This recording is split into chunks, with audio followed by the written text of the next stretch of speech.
Diplomacy and tact as it relates to business, first, might be best understood as one of the most misunderstood core skills that exists. And you say, well, why is that? Because diplomacy and tact really deals with the ability to interact with, on a one-to-one or an interpersonal level, with all sorts of people. People of different backgrounds, people of different genders, people of different race. It gives us the ability to connect with an individual and meet them where they're at, instead of requiring them to come to where we are.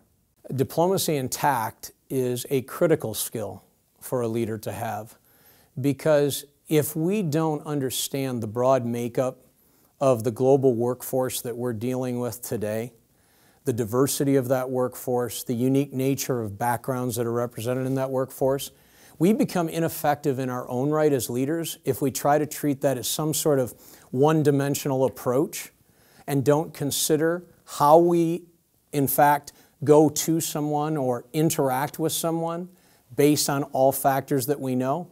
What's the skill that allows us to do that? Our growth or our awareness of diplomacy and tact. Traits exhibited by leaders that understand diplomacy and tact are traits that you might find when you think of someone who is valuing of other perspectives. They're a great listener.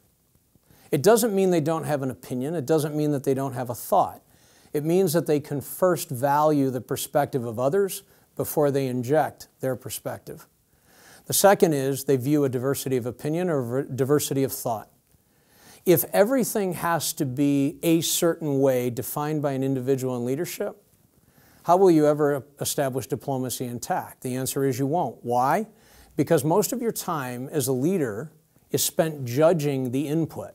It's not invested in valuing the input.